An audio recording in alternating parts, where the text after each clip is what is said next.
Hi, and you're very welcome to episode 7 of the Leitrim GAA podcast here on finalwhistle.ie. My name is Breifne Early, and I'm joined once again by former Leitrim star Derek Kelleher. Derek, you're very welcome back to the show.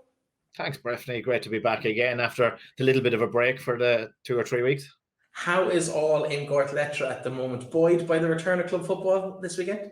Yeah, delighted. Look, we got out to the pitch yesterday. From 90-year-olds down to 1-year-olds. It was great to see getting the crowds back again and seeing people, and to get back watching football, criticising it, clapping, crying, all the emotions that have been built up for about a year and a half. So look, it was great, and I suppose in Gortletteragh we're looking at trying to get games under our belt before we start looking at an intermediate 2020 intermediate final against Anaduff again. Well, we're going to talk about that later in the show. But first, we have some great news for the world of Gaelic games here in the county. This weekend, fantastic result for everybody involved with ladies football in Glencar, Manorhamilton. It's been a while coming, but they managed to lift a Connacht title at intermediate level in the club championships in Markowitz Park on Saturday. Fantastic result. We're going to catch up with Maeve Quinn, who was at the game on Saturday for Ocean FM. Here's what we had a chat about earlier in the day.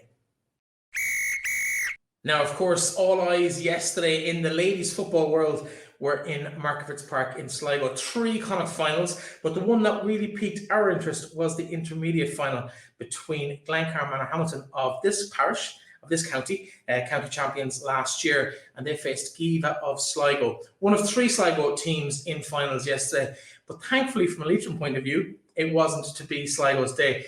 Manorhamilton won the game, 3-15 to 112 the final score. Fantastic game. Maeve Quinn joins us now. She was at the game covering it for Ocean FM. Maeve, it's a rare enough event, a Leitrim team winning a Connacht championship at any grade. It must have been nice to be there to watch a great game of football between 2 good sides, but a Leitrim team emerging with the trophy at the end of the day. It was wonderful to be there, Breifne, and wonderful to see the actual Connacht finals happening from 2020. And I mean, we were given a wonderful game of football. It was end-to-end stuff. And although Glencar and Manor were always on top and always really the superior side, Geevagh never gave up. And you were always just, and Glencar and Manor were able to stop them from coming back into the game. And it was an absolutely excellent display of football by Glencar Manor, or by both teams, but in particular by Glencar Manor.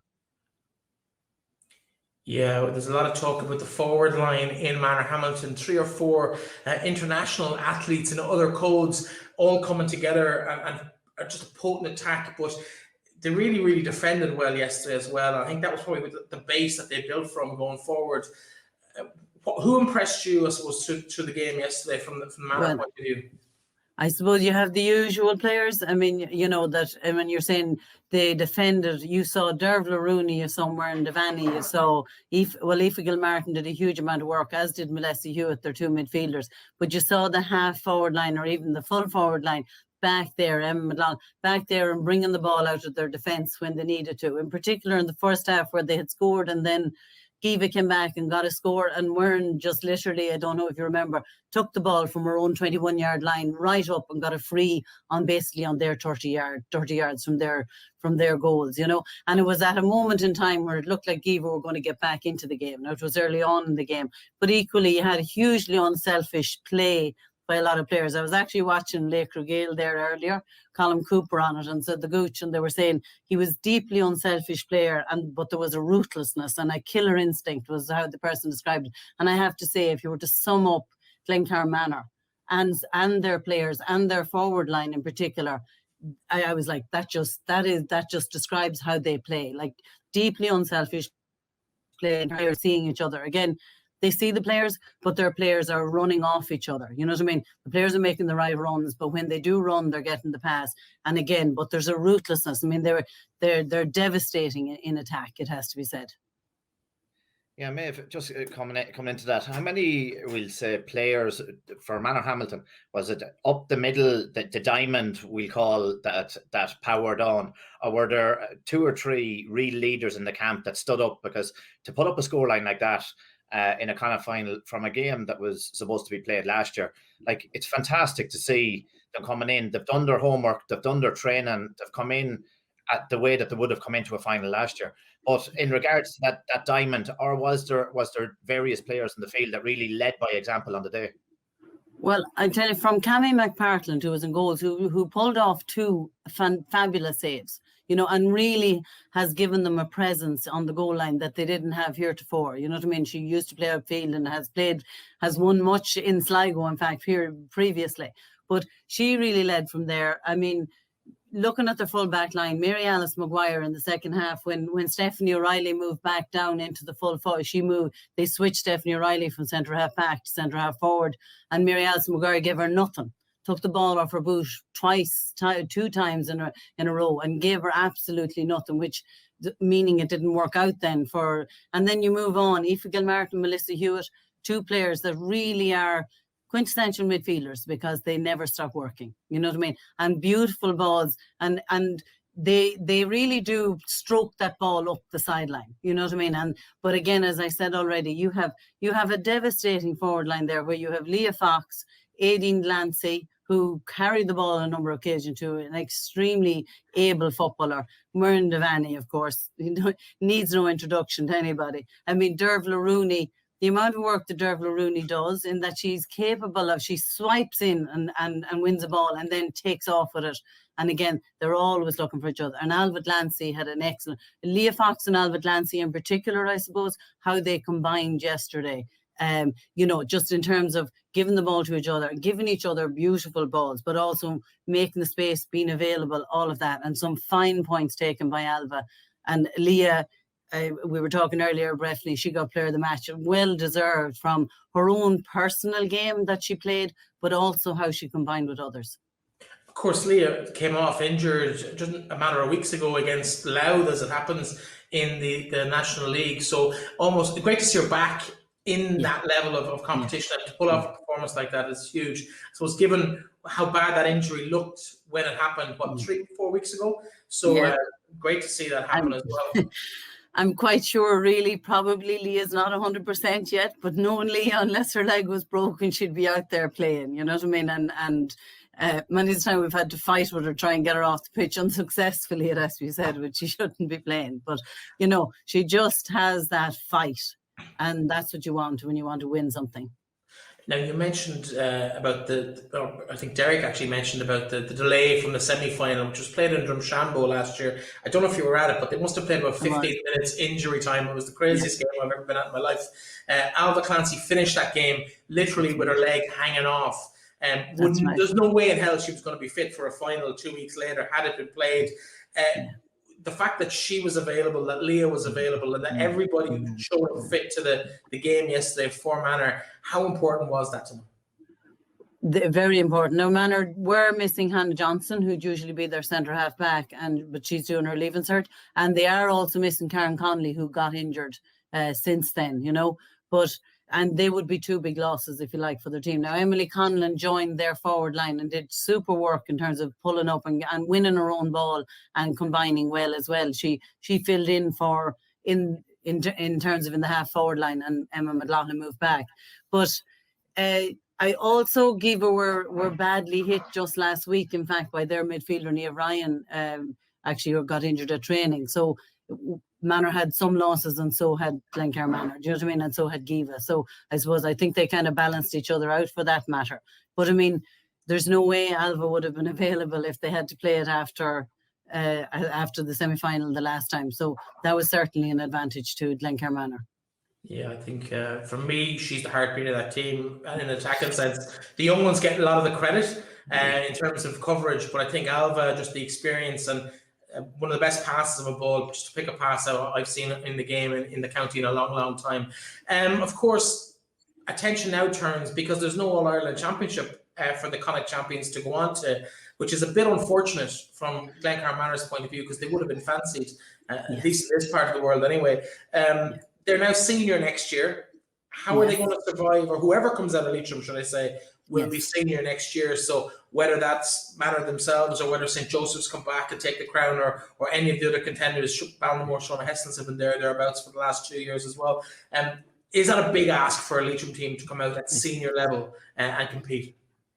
Yeah, I mean, it is unfortunate, and I actually mentioned to somebody yesterday, it's an awful pity that that's the only pity, if you like, of that, in that you would have had to fancy the firepower that Glencar Manor have, that because if you win the Connacht title, you immediately go up into the next grade. So the year the county that the club in that county wins the Connacht final, that's the year you have to win the All-Ireland, or you don't have a chance because you're up in senior. And then when you go up to senior, in fairness, it is a different. Now we'll see how they get on. But if you take a look at how St. Nathan's got on yesterday against Kelleher and Clonberne, they were annihilated. You know, they got 3 points or something in the whole game. St. Nathan's would put it up to the Leitrim senior champions, you know what I mean? And St. Nathan's, I mean, you're looking at St. Nathan's or Carnacon, and you have your work cut out for you, as we have known in the past, and we came out of Leitrim, do you know what I mean? We've known in the past, and any Leitrim team. Now, if any team would have been able to do it, you're looking at Glencar Manor do have a devastating forward line, and that which other Leitrim teams have lacked in the past. So, you know what I mean? And it was very much, yesterday's game was very much dependent on how the forward lines did against the relative back lines. The back lines themselves struggled with the forward lines, both sides, I think, actually. But you can't. It will certainly, anybody who comes out of the senior championship next year in Leitrim and goes to meet Carnacon or Kelleher and Clonberne, let's be honest about it, will have the work cut out for them. There's no point in saying anything else. Yeah, Maeve, and just one thing in regards to Glencar Manor, is it the start? I know with the age profiles, they seem to be quite a young team. Like going forward, we probably in Leitrim we've struggled at every men's, ladies coming out into any kind of club championship. Like the only way to learn is to play against the best. And you've mentioned two teams there, like Carnacon, and like you talked about devastating score takers at Manorhamilton. Like they're a cut above. They're as close to an inter-county team in a parish that you will get. But the only way to learn is to play against the best, because you learn. So look, as far as Manorhamilton, is it the start of an interesting road ahead for all in Leitrim over the next 5 to 6 years? Well, I mean, one would hope that that's where we want to go. I mean, ultimately, if your club is has won the intermediate and has gone up senior, your club champions, your club senior champions, and then I would be very hopeful when you're looking at the county team, that if the county team, well, if not this year, next year, win the intermediate All-Ireland, I'd be strongly hopeful that's going to happen. Well, then you really do want your clubs to be up and competing with the senior teams if you're going to be able to, you know, give it a go at senior level, which is what you're looking at, providing. And now I know we're presuming the county team, but one would be very hopeful that, as I say, if not this year, that they will actually win the intermediate next year and then be up senior. So you want your clubs to be competing at that level then, at club level, you know. Speaking of clubs raising their game, I think today or this weekend saw the start of the Spring League in ladies football, full round of fixtures for all teams. But the next generation, so no county players playing, so give a really good opportunity for youngsters who maybe wouldn't make a team in ordinary circumstances to get a really good run today. There was one fresh-faced girl in goals for St. Bridget's today. She may pull off a few good saves. Do you know anything about her? She goes by the name of Maeve Quinn. Yeah, well, fresh-faced, I don't know. I don't think I want to talk about that very much. No, but it's a great opportunity. I mean, it's a great opportunity for non-county players to get out, and it does. We in St. Bridget's have a very, very young team at the moment. You know what I mean, with the exceptions of the notable few, and you know, and I mean, it was a great opportunity. It's pressureless, if you like. Now St. Joseph's did a job on us, unsurprisingly, you know what I mean? And they've some wonderful young players as well. And it was great to see young players out and playing. And it is a great opportunity for club players to get out and be able to enjoy playing. Absolutely. I suppose the next attention really for the ladies' game in the county is next Sunday in Clones, where Leitrim face the challenge of Louth for the second time this season. It's a Division 4 final. You might remember Division 4 final, is it maybe 20 odd years ago, Maeve? Might have interfered with your honeymoon? Does that ring a bell? We did. We won the All-Ireland, yes, 21 years ago. Yeah, We won the honeymoon junior short. All-Ireland that year, is right.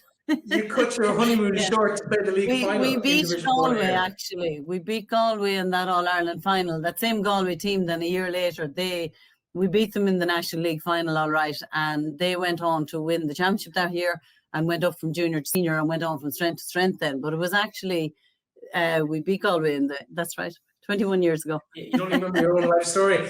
In fact, you were not named on the team. Everyone thought you were away. You were hidden and secreted into the stadium until didn't do the warm up. I came out with the team, and you could almost feel the Galway mood just drop in the stadium, because they were like, "Oh, we get to play Leitrim without Maeve Quinn. We got this in the bag." And to be fair, there was 1 point in it, I think, in the end, despite Claire Mannion's best efforts for Galway at the time, if memory serves. I think she scored everything for them that day. But it was a really good performance by Leitrim. Hopefully, here's hoping. We'll be talking to Laura O'Dowd later on in the show, but here's hoping that Leitrim can go the same distance this year and win that Division 4 title. Maeve, thanks a million for joining us as always. And thanks very much for having me. Lovely, thank you. A fantastic result for Glencar Manor there. A great group of girls, but a great club. And I suppose that's been built now on a run of 9 consecutive under-12 titles. And that might sound a bit ridiculous of winning those under-12 titles over a decade, but that's essentially the pool of players that you're looking at. The Murray Devannies, the Leo Foxes, the Derval O'Rooney's, all won an under-12 championship coming through, and we're encouraged through that club. And it's really about going back to basics with the youngsters. And if you put the time and investment and resources into them as kids, you do see the benefit at the end, Derek. Yeah, look, I suppose when you see the scoring power that Manorhamilton had in the final, it like that doesn't happen overnight. That's something that's trained from an early age. Getting your skills training in. We can all be as fit as fiddles and run around the field, but you need to know where to be at what time and decision making. Manorhamilton seem to be working on that. Even we say with the lad squads, the women's squads. The effort, and they seem to have clicked with something years ago, that the effort that they have in now. Look at they have other sports up there which adds on the off season to keeping players fit, and it kind of pays off when you see some of our would say the girls, even some of the fellas that have gone on in other sports to represent Leitrim and represent Connacht, represent Ireland.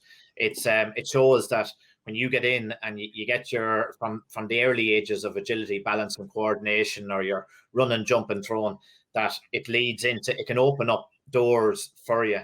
So they're reaping the rewards of it now. But look at when you get to that stage and you're good enough to go out a year after and keep prepared, or 6 months maybe after final was supposed to be played, that the focus that they kept as a team, friendships, backing people up, working extremely hard, and they got the result. So if you're going to work extremely hard, and a lot, as I say, perfect practice makes perfect.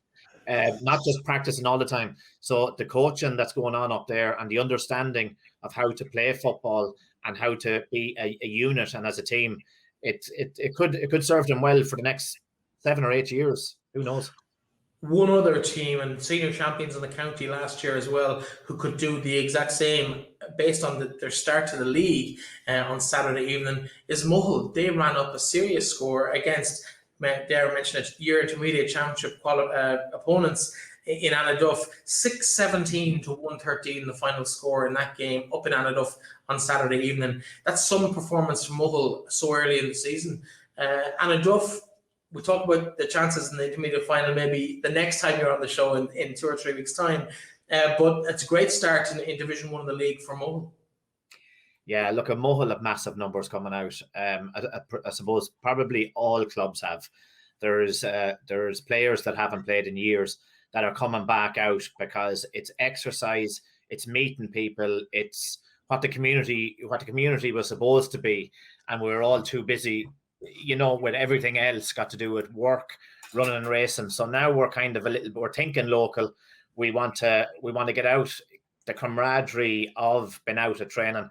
So like Mohill have massive resources there in regards to players. They could put out 5 teams and field every weekend. So look at there's players fighting for places on Mohill. They're looking at at a senior championship. So if you take 4 or 5 or 6 or 7, whatever it is, out of between the under 20s and the inter-county footballers, there's lads out there that are looking to get their place. This is the time to do it. And Anna Duff just happened to get them in the first game. And it's very hard when you get a run and things go against you. It's very hard to pull it back, especially when there's a little bit of rustiness. Because I was at the Gortletteragh game at the weekend against Fianna, and Fianna played excellent the first half. It took Gortletteragh the whole first half to settle down and get into a rhythm and do what they've been training to do. So there is a bit of rustiness. Mohill will be ruthless, even with their second string players that are fighting to get on their first team. They have that ruthless edge to them, and when you have fighting for places, it's I suppose the enthusiasm on the field to show that you want to lay stake to a claim for a senior championship. Whereas I suppose with Anna Duff, where there's an intermediate final first, you don't know whether you're playing senior championship or intermediate championship. But I'm sure Anna Duff, no more than Gortletteragh, have that in the back of their mind that you have to presume you're going to be playing senior championship this year. Hence, or why would you bother playing the senior or the intermediate final of last year? Yeah, look, it's easy sitting down and thinking about it that way.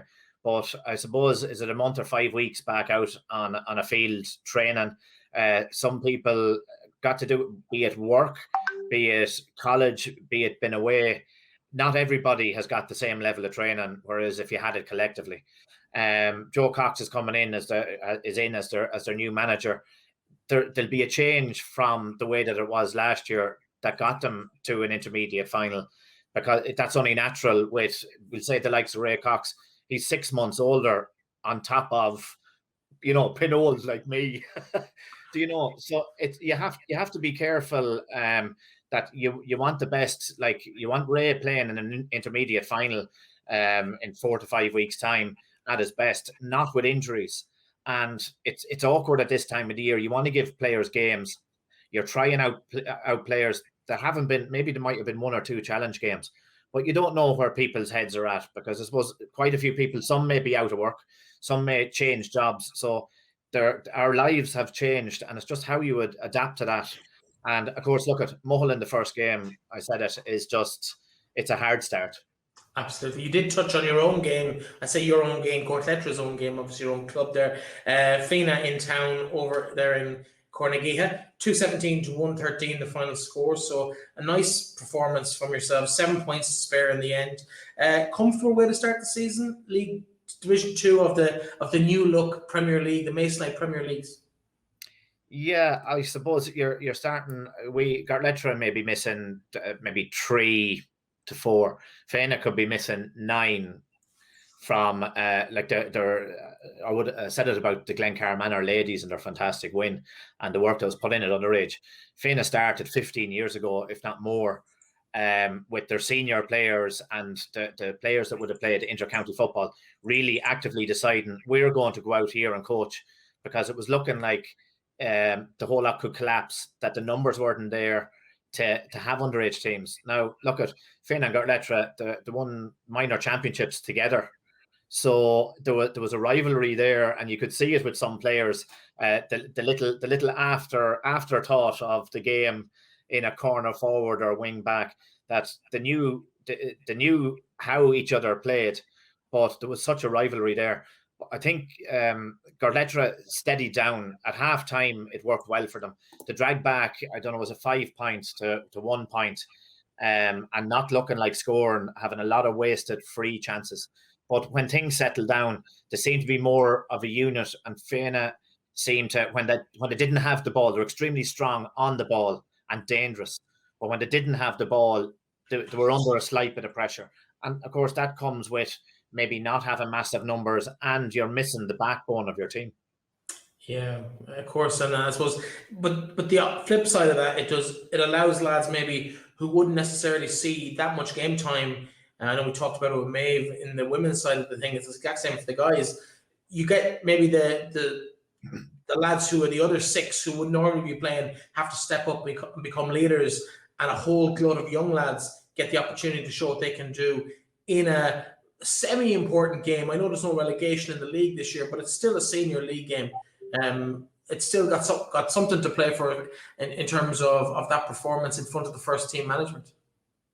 Yeah, the first team management they need to see, but it's hard for any of the younger crew that are coming in the first game of the league.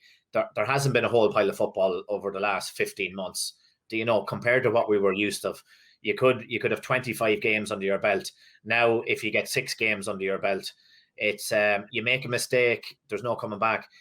The younger lads coming in, it's fine, but still at the end of the day, you're playing against some strong players on the other teams, and Gortletteragh probably would have had it a little bit stronger because we wouldn't have as many involved at county level. So that probably showed the fan enthusiasm in the first half and it going well. I suppose some of the old heads in Gortletteragh, they knew how to steady the ship, calm it down, wait, and then get the ball into the likes of Kelleher, who, you know, he showed that he's a quality footballer. They got it very hard to handle him, you know. So he was prepared. Gortletteragh seemed to be prepared as well. But it'll tell the tale in our next league game, and with Fane as well. Like when you're aiming at a championship. So these are important games for you going into your championship game. So if you don't take them serious, if there's whether there's relegation or not, this is how you form the way that you play. You learn from your mistakes and you start to get into a rhythm. So they're extremely important, and they're important for the supporters because we need to get out as well. That's where all your fundraising, it's all been done online for the last 15 months. And now we can go out and see that the players have put in the effort behind closed doors and that there's no slacking for anybody. Absolutely. There was, of course, a full round of fixtures in Division 3 of the Masonite Leagues as well. The scorelines there: Estlin 211, Clune 217, Bornacoola 13 points, Kiltubrid 111. We're going to be talking to Kiltubrid's captain Michael McCormack shortly about their performance and their first win of the season. And finally, Aughavas 12 points, Drumkeerin 213. And thankfully, and a new feature we hope to grow on the show this year, is we're going to have a few bit of highlights of that. The goals from that game have been sent in to us by Aughavas. Thanks very much to Terry and his team over there in Aughavas for the provision of those. If you or your club want to be featured, we're more than happy for you to reach out to us and have your games included as well. Derek, let's take a look at the goals from that game in Aughavas on Saturday evening. 25 minutes, 43 seconds gone here in the first half in this Division 3 league game. It's Drumkeerin 5, Aughavas 4, 1 between them as we approach half time. Kevin Ford's kick out goes to about the 40-metre line, but it's collected by the number 10 for Drumkeerin, and that's Jerome Maguire. Down it goes towards the number 9. The number 9 midfield is Aidan Dolan. Inside it goes to the number 15, Colin Macaulay. Trevor's with him, but Macaulay goes in and pulls a trigger. It's in the back of the net. The first goal of the evening scored by danger man himself, Colin Macaulay, for Drumkeerin. Maguire gives it inside again for Drumkeerin. Underneath it is the number 13, James Carrigan. Back out to 10, and that's Jerome Maguire. Inside to number 13. Oh, it's a trigger. The back of the net, the second goal of the evening for Drumkeerin. Some great strikes there, particularly the first one from Colin Macaulay. What a finish. Yeah, fantastic. Look, it's great to see anybody taking it directly, going at the goals. And Cahill kicked it straight in front of him instead of turning to his right to get on the inside of the boot or cutting across on his left into the players. So it's a skill that we haven't seen. You might see it at inter-county high standard. Cahill shows that he has played inter-county football, so you can see where that was coming from. But when you see Jerome Maguire, you want to call it 2 assists, like he made the 2 scores. So he's probably one to watch now going forward for Drumkeerin. No pressure, Jerome. In terms of the full round of results over the weekend, there was, of course, 2 games played in the Reserve League today. One in Division 1, that was Sean Heston's 2-6, Muhull 1-16. So second win for Muhull for their reserve team today. While in Division 2 of the Reserve League, Allen Gales 1-15, Glencar Manorhamilton 2-12, a draw there in Drumshanbo. Do you like this new concept where all the first teams are in one set of leagues and all the other teams, second and third and subsequent, are in a separate competition? does it give a real kind of honesty to the senior, to the proper Division 1, 2 and 3 in your opinion, or would you rather see the stronger second teams in there creating better competition?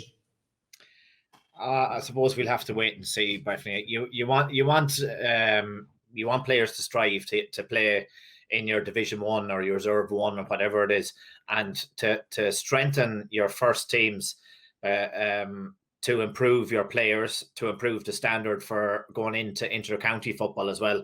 I think it's great. I don't know if we'll see the full extent of it this year. Maybe next year, hopefully, with everything rolling with vaccines, that we'll be at the point that we're going to have a full competitive league. That'll tell the tale.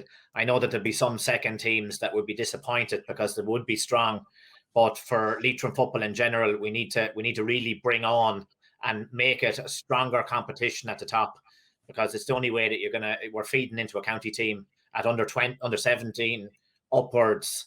Like the under 17s, when they're finished, they're going into senior football. So we do need to make it stronger, harder hitting. Like the referees, it might be a little bit easier to referee it.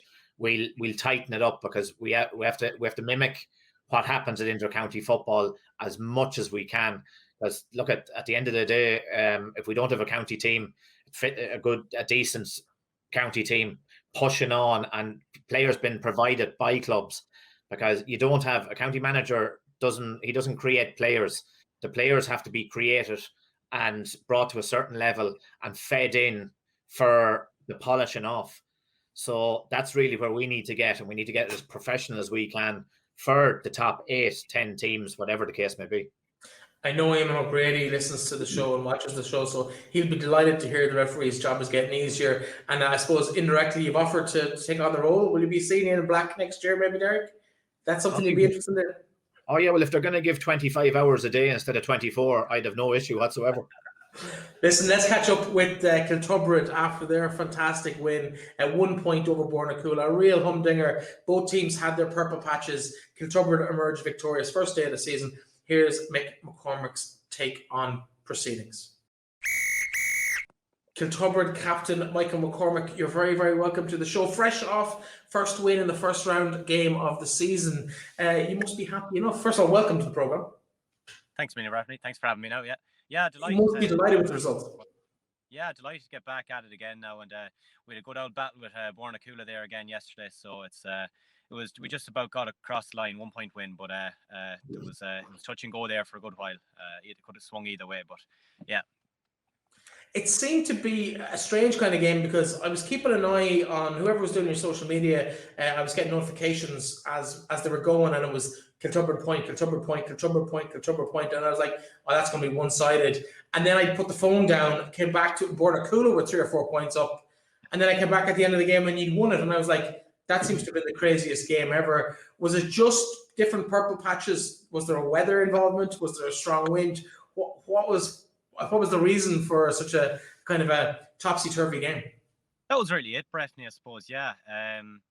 It was really just purple patches between the two teams. Like, Bornacoola started very strong, and then we kind of came back into it towards the end of the first half. And then, yeah, they had a good start to the second half again, and we kind of finished strong too. But towards the end, it was very nip and tuck, was point for point and that, and it was level a good bit. Then they went point up, then we went point up. But it was a great battle now and a great game. Just great to get back to it in the end. But very enjoyable as well, and a great day for it too. So, yeah, we're delighted to get back. But as we said, we were lucky to get the win there. Could have gone either way now between us. So, yeah. Michael, I might just ask you just a little bit about, and I don't know if we've covered it on the programme so far to date. Just from a player's point of view, like I'm a supporter now for richer, for poorer, for whatever way you want to put it, in these times. But could you give a little bit about how hard it was or unusual it was trying to prepare? We'll take it from this year. We'll try and put last year as a year that we'll never forget, but we don't want to remember, sort of thing, in ways of trying to get out and play football. But from doing your own training, manager been in contact with all the players to the point that you got back out training to play in your first game. Like, talk about a roller coaster of emotions, pressures, in home life and work life. How was it for yourself or your teammates? Because I don't know if we've touched on the real personal end of getting to the first league game, and how every player that has played this weekend and will play, how they have actually got back to the point that they're at. Yeah, and I suppose our managers, in our aspect of it, our managers there, Kieran and Adrian, they were very good for keeping us going during the lockdown when it was just sole training, when we were just training on our own. It can get tough to go out and do the 5 days twice a week, and that it's very tough to kind of keep it going when there was no end in sight or anything. But lads, I'd say more than every other club, lads are very good for it. They were very good for keeping at it, and that it was hard to keep it going. But yeah, just getting the first training session back was brilliant to get back into it, and the lads kind of eased us back into it as well. There was no mad running or anything like that, which was great, because you would be concerned with such a break between, I don't know, was it last September maybe was our last game until now, and I suppose that the managers were very good at easing us kind of into it, so that there was kind of no hamstring injuries or anything like that. So it was kind of a good easing into it. And then I suppose, yeah, it was tough over that long time just to try and keep focused and keep going. But the two boys in charge of us were very good at kind of keeping us going, and kind of shuffling up a bit with different bits and pieces as well to keep us focused. In terms of that, you touched on the last game in September. That's 9 months ago now. Was it hard to keep motivated to want to come back? Because people, I suppose, people at your age, they haven't had that period of 9 months ever out of a game. And sometimes when you've fallen out for 6 months to a year, which is effectively what's happened here, you kind of can tend to drift away. Has that been a problem in Kiltubrid at all? Yeah, I suppose it has been the first while. When even from when I've been playing football the whole way up from underage, I've always seemed to be playing, like, even over the winter period when I was involved in school with school football and college football. It's kind of been continuously in my life all the time. So I suppose, yeah, it was so strange to have this long break from it. And I suppose you kind of do get involved in other things, or you kind of see a life without football as well, and it's kind of more relaxed lifestyle. But definitely no, we haven't had any trouble. Like, we've just been really mad to get back to it, and even the social aspect of football, like, you'd miss that a lot. Like, and I know I'm living away from home at the moment. I'm living in Dublin, and you kind of lose touch with your friends at home, the people you've kind of grown up with. Like, without football, you kind of lose touch with those people. Like, I know over that 9-month period, there was a couple of lads that I'd be very close with and very friendly with that I wouldn't have seen. Like, you wouldn't have gotten the opportunity to see it all. So I suppose that's one great thing with football. It kind of keeps you involved with people that you don't lose touch with any of the people that you're friendly with. That's a great side to it. Like, so it was great to get back and have the crack with lads at training, and just that social aspect of it too. Like, it's not just all about the training, getting back to the games. It's that you're going out maybe 2 or 3 times a week, and then seeing the lads, having a chat and having a bit of crack as well. It's a great aspect of it too. Yeah, Michael, I think I'd agree with everything that you said there, because you would have seen it, even people getting back to fitness classes, anything where adults can congregate again and blow off steam. And I think from a mental health point of view for everybody in the country, and especially sports people and athletes, that their whole lives were built, and your weekends, how you eat, the amount of sleep you get, is all built around the performance at the weekend or getting to your best. And all of a sudden that disappears, and you're left wondering where the identity crisis comes in, that you don't know what am I supposed to do here, and it's a different sort of motivation. But like, give a little bit about like the first time getting out for the first 2 or 3 training sessions with the Kiltubrid lads. Was what sort of feelings came out with everybody? I don't mean to get really in depth, but the likes of the joy, the blowout, the camaraderie, the backup, the support, like what sort of stuff, or how did you feel getting back into it with that? I suppose the semi-loss of friendships over 8 to 9 months.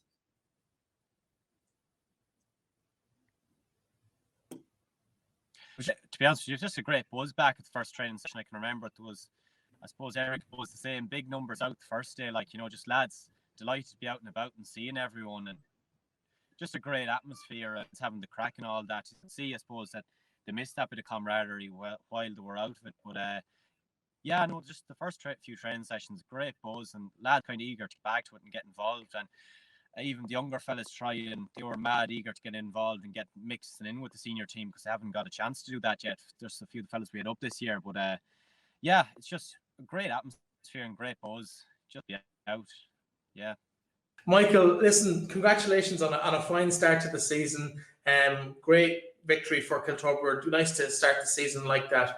And I'm sure we'll be chatting to you between now and the end of the season. Thanks a million for joining us. Now, we're going to stop the podcast for a minute because we want to update you on something that happened away from football over the weekend. And that, of course, was the draw for the Leitrim Supporters Club, the annual prize draw that happens every year for the last 35 years. It's a huge fundraiser for County Leitrim. It's contributed millions to the whole Leitrim GAA campaign and cause over that period of time. And it's been just run by such amazing people over the years that have done so much behind the scenes to keep Leitrim represented at inter-county level across the country in Gaelic games. Now, the prize draw took place on Saturday evening. It was all streamed live on the Facebook page of Leitrim GAA. But very quickly, for those who haven't seen the news so far, here are a list of the winners. The first prize, sponsored by Cox's Steakhouse in Drummond, was won by Imelda Clancy from Drumkeerin, while senior selector Gary Donoghue and former under-20 manager Gary Donoghue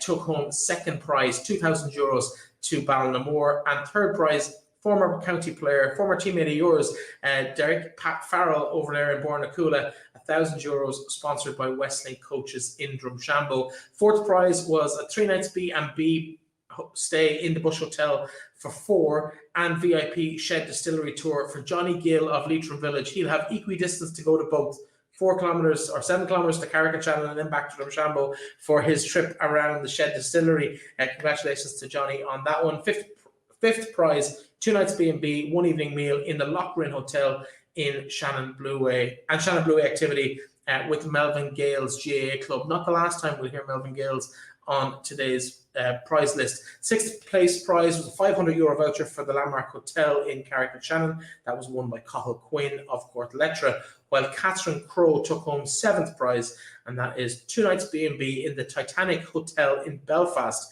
with 2 tickets to the Titanic Visitor Centre.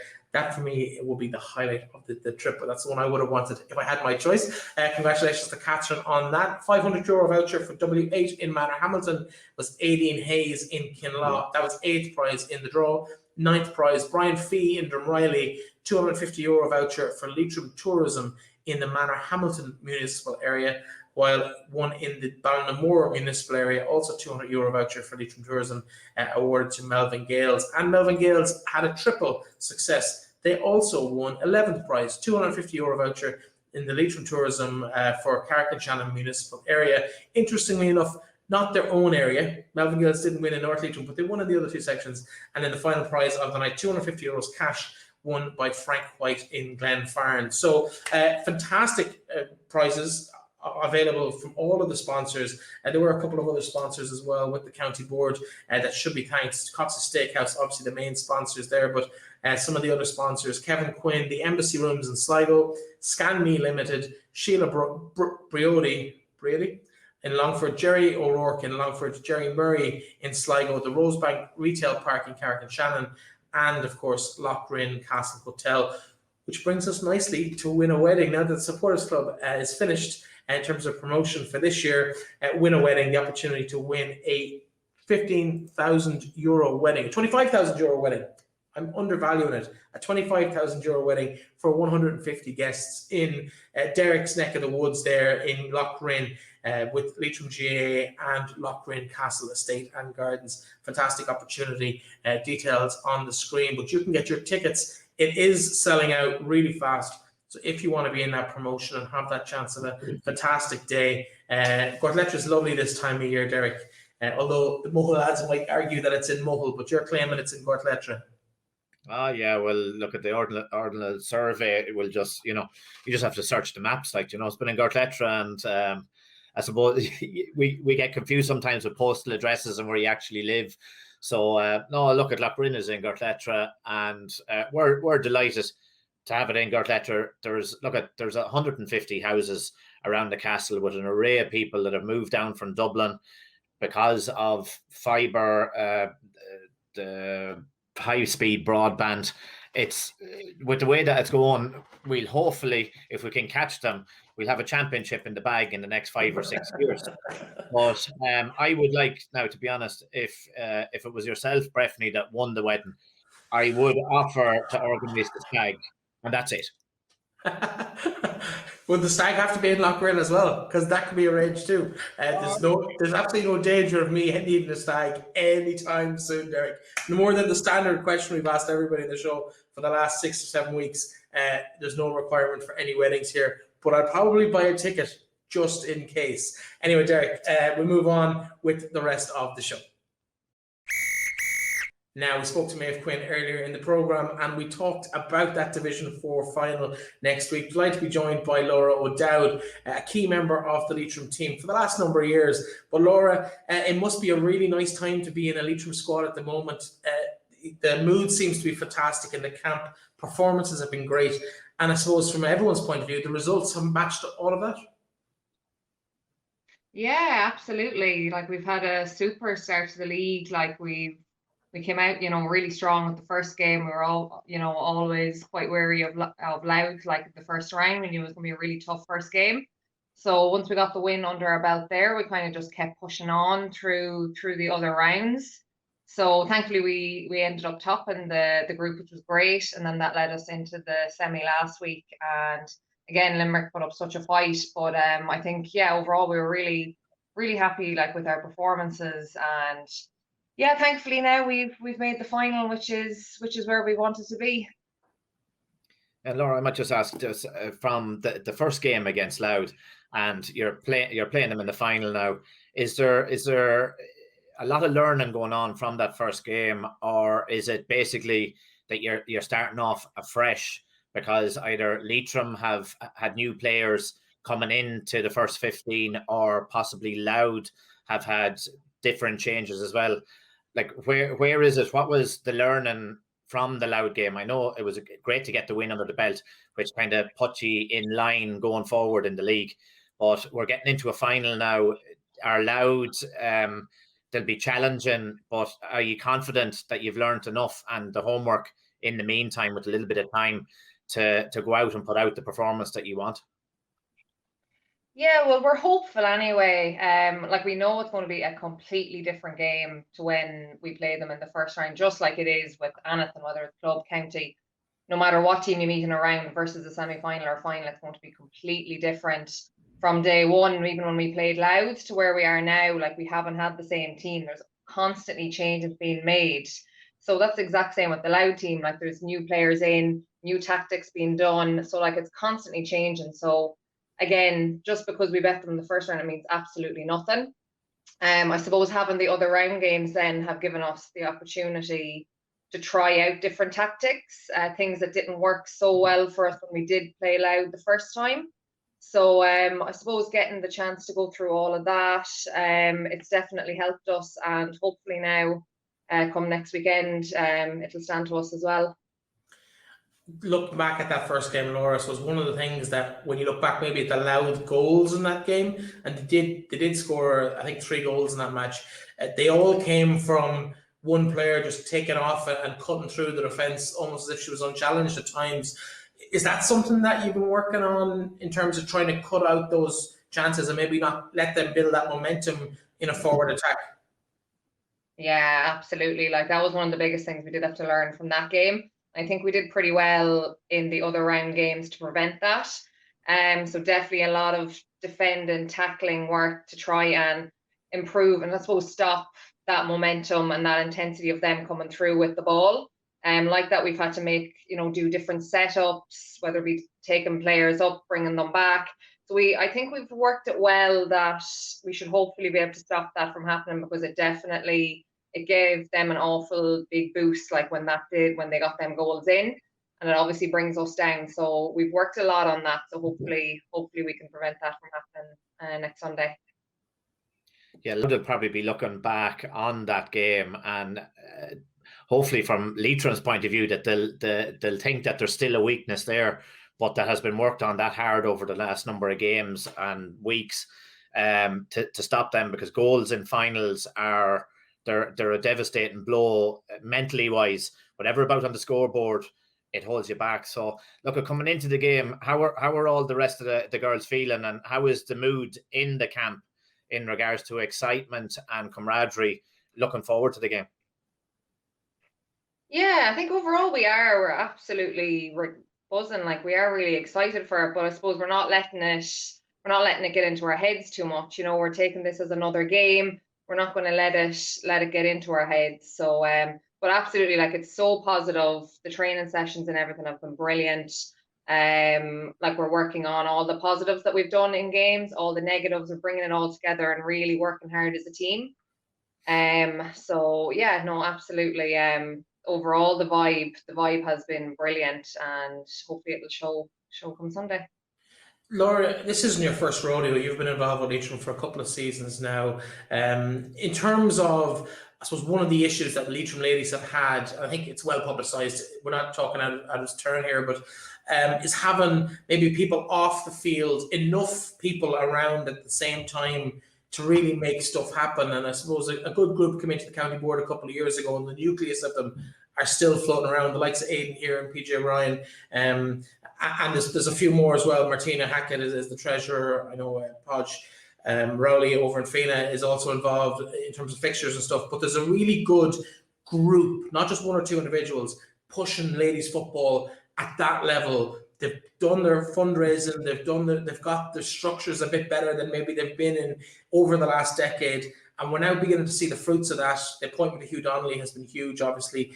What's it like as a player, both at the club and county level, to be in that environment compared to maybe where it was a couple of years ago when people didn't know from week to week what was really going to happen at any given time? Yeah, it's completely changed between a couple of years ago versus now. When I first started, it's totally different. The support we have is amazing.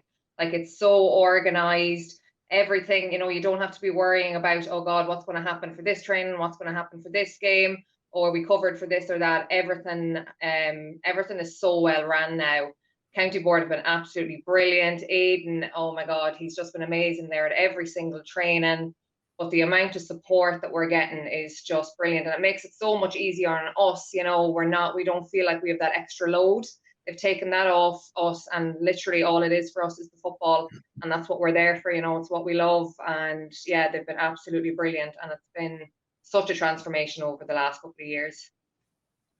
Yeah, it's fantastic to see, Laura, when you have, I suppose, yourself seeing the years that the stability really wasn't there for some of the younger players coming in, and there was a kind of unknown as to where it was going.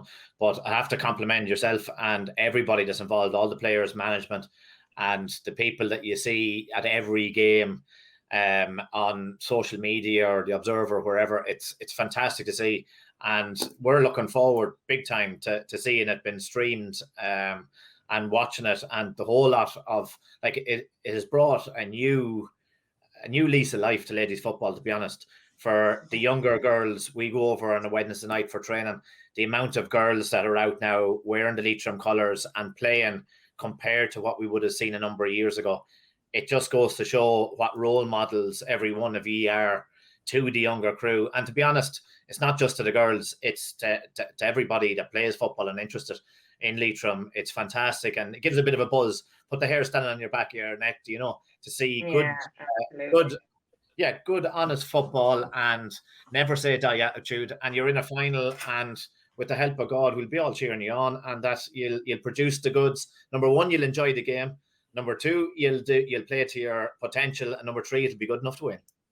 Yeah, that's the plan anyway. So hopefully we can do the county proud.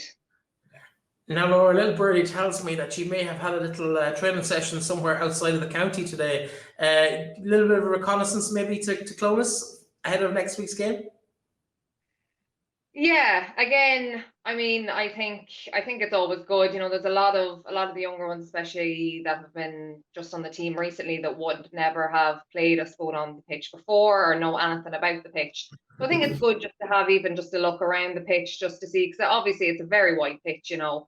So it was good, I think, just for the players just to get a feel for the pitch. You know, it's not going to be the win and the losing of the game. It's just a matter, you know, just to become familiar with the pitch. And obviously just kind of prepare us a little bit for next weekend, so we know exactly what we're doing when we arrive, where we're going to be playing and stuff like that. But yeah, I don't think it's anything major that's going to be winning or losing or anything like that. But I think it's just good for us, just to have an idea of what's ahead. It does speak to the attention to detail, though, that Hugh and the team around you have brought to the setup this year, and that was evident. I was at one of your training sessions to take a few pictures a week or so ago, and to have every single girl wearing matching gear, it just looked professional. It looked like something you want to be part of, and I think that's a huge, I suppose, thing. In terms of the actual team next week, I suppose ordinarily over the last few years, it'd be a given that you'd be in the starting 15, but the strength and depth is so much at the moment that no player seems to be safe from the curly finger, where it could be said you're not in the 15 this week. There really is a serious competition for players or for places in the team at the moment. Any ideas yourself on whether you'll feature on Sunday? We'd expect so, but at the same time, you never quite know what he was thinking. Yeah, you have absolutely no idea. I think that's what's brilliant about it, is nobody has an idea at all, and that's what pushes us through every session, because every session is so intense because everybody wants that starting place. There's over 30 of us on the squad there, and only 15 are getting that starting place. So honestly, from the first game to now, the team has been different every week. So you have absolutely no idea. You just have to keep pushing yourself, trying to do the best you can at training. So I could not even tell you who's going to be starting this weekend. It literally could be anyone. Obviously the Manorhamiltons were absolutely brilliant at the weekend, and they really showed what they can do. It could literally be any person from any club. That's what's brilliant about the county team, is the standard is so high, which is brilliant. So yeah, we'll just have to wait and see come Sunday. Absolutely, and hopefully those girls in Manorhamilton will bring that little bit of a ride, the momentum right through to Sunday. The very best luck to you and to your teammates in Clonus on Sunday. All the details, of course, will be available on both Leitrim GA and Leitrim LGFA's social media during the week, where they can stream the game. I believe there are tickets available, but realistically, I think players are going to get first dibs on those for family members. So even though there's 200 people at the game, it's unlikely that people outside of the group will have access to tickets. So if you do get your hands on one from around the county, do support the girls, do wear your county colours, and screen them on, and hopefully we'll be celebrating a Division 4 title on Sunday. Laura, best of luck on Sunday, and thanks very much for joining us. Thanks a million, Breifne. Thanks, Eric. Bye. Bye. And the very best of luck to Leitrim Ladies at the weekend. It will be great to see a title come back to lovely Leitrim early in 2021, and all shall be revealed at the weekend. Of course, as we mentioned, all of the streaming details will be available on the various social media outlets during the week. We'll share them here as well. But Leitrim GA, Leitrim LGFA on Twitter are probably the two best places to get all that information later in the week. Before I let you go, Derek, we better take a look at next weekend's club fixtures, and of course 4 rounds of games across all divisions of the Masonite Football League. We start in Division 1, and some mouth-watering clashes there. Mohill host Glencar, Manorhamilton. Aughavas and Anaduff do battle over in Aughavas, while Melvin Gales make the journey down to Leitrim Village to face Leitrim Gales, and St Mary's Kiltubrid will play Ballinamore, Sean O'Heslins. All those games thrown in at 7 p.m. The first name team obviously at home in those games. In Division 2, Fina and Drumreilly do battle, while Drumkeerin host Aughavas, Carrigallen and Ballinaglara will do battle down on the Cavan border, while Gortletteragh make the journey to Drumshanbo to play Allen Gales. And in Division 3, we'll see Glencar and Kiltubrid make the journey the whole length of the county nearly to face Clune. Bornacoola and Aughavas will do battle, while Kiltubrid and Esslin complete the round of fixtures. There are also a full set of fixtures in Division 1, 2 and 3 of the Masonite Reserve Football League. Very quickly, Manorhamilton and Melvin Gales, St Mary's versus Fina, Drumkeerin versus Carrigallen in Division 1, while in Division 2, Kiltubrid versus Anaduff, Sean Heslins versus Allen Gales, and Glencar Manor versus Aughavas. Gortletteragh and Ballinaglara in Division 3, Drumkeerin, Aughavas, also Division 3, St Mary's Kiltubrid versus Bornacoola, and Allen Gales versus Mohill to complete the Division 3 fixtures there. And as we said at the top of the show, the Football League, the Masonite Football League, has just first teams in it. 3 divisions, 8 teams, and 7. There's no second teams in there. All of the second and third and subsequent teams in the reserve league. Remains to be seen how it works. I personally think it's a very positive thing. We talked about it earlier, Derek, in terms of first teams playing first teams and reserves getting the opportunity to maybe try things in that don't affect other first teams on a competitive basis as well. So, good opportunity to see how that works. No promotion, no relegation, and not even quite the full round of fixtures against every opponent, but nonetheless an opportunity for teams to get back out, play a bit of football, and see what they have ahead of the championship. You're out yourselves. Looking forward to maybe getting that game in next week. You travel to Drumchambo. That'll be a tough task. It will, yeah, Breifne. But look at any game that you go out when you're up at that level are going to be tough, to be honest with you. And to get Drumchambo at this stage is a good one for Gortletteragh, because it'll bring us on that little bit further. I don't know if Drumchambo have many players involved at inter-county level, so they should be strong enough, and that's what Gortletteragh need to build on for the next 4 or 5 weeks. They need a strong game. They need to be playing against teams that play different types of football, because you don't know what that you're going to meet in the next number of weeks.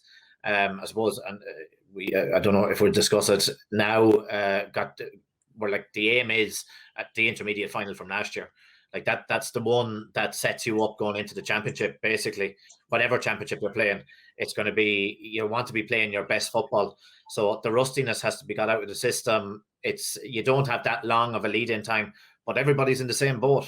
So there's nobody that has any other advantage apart from the effort levels or the injury list that seems to mount for some teams at this time of the year. Absolutely. Well, listen, all shall be revealed at the weekend in terms of how those games will play out. Of course, you can get all your live results as they happen, usually on Leitrim GAA's Twitter, but also on leitrimgaa.ie. And don't forget, of course, this show has been brought to you in association with Leitrim GAA, and in particular, their Win a Wedding promotion. It's an event that, of course, people have been hearing about for quite some time now. It is a chance to win a €25,000 value wedding, valid until January 2025, courtesy of Leitrim GAA and Lochrain Castle Estate and Gardens. All the details, including tickets for that potential prize of 150 guests in Lochrain Castle Estate and Gardens, on winawedding.ie. Well worth checking out, and I'm sure hopefully somebody will get to enjoy a fabulous day out with all their friends, loved ones, and neighbours and whoever else they've met at some random party 20 years ago. But it's a chance to get out and have a day out for a very special occasion, courtesy of Leitrim GAA and winawedding.ie, with, as I said, Lochrain House and Gardens. Derek, that's it for this week. I know football is back. It's great to be chatting about games happening, games next weekend, rather than what will happen down the line or what might happen down the line. All's gone well so far. There's a couple of people at the games I was at over the weekend, probably about between 50 and 100 supporters, but it was just that nice kind of feel to be back out at games, people around mixing, socialising, most people vaccinated at this stage, or at least one of the vaccines administered, and back playing football. Why wouldn't you be happy at the moment? Yeah, look at it. It is brilliant. It gives a bit of hope. Meeting people, all that sort of stuff. Now we'd be hoping over the next number of months. And for example, the Leitrim Supporters Club draw that was done online, it just goes to show where there would have been a great over in Cox's. There would have been a fantastic crowd over there. The great banter going on, and still you had well over 100 people that were tuned in to watch the draw. And I'd just like to say congratulations to everybody. It was a well-ran outfit.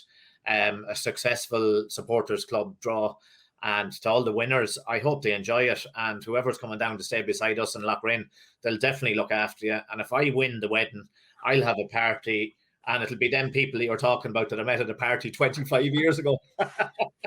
That would be an interesting guest list. That's all I'm going to say on that one, because I remember you 25 years ago, Derek, and that you kept interesting company. Anyway, on that note, thank you very much for joining in with us this week. Thank you to Derek for joining us, to all of our guests, to Michael McCormack, Laura O'Dowd, also Maeve Quinn earlier on in the show, and to Terry and his team over in Aughavas Gaelic Football Club in terms of, or GA Club in terms of providing the highlights. We'd love to help you and your club promote your games as well. So if you have been videoing your games and are planning on videoing your games, do let us know. We'd love to have your footage included in future editions of this podcast. We'll be back next week and we will talk to you very shortly.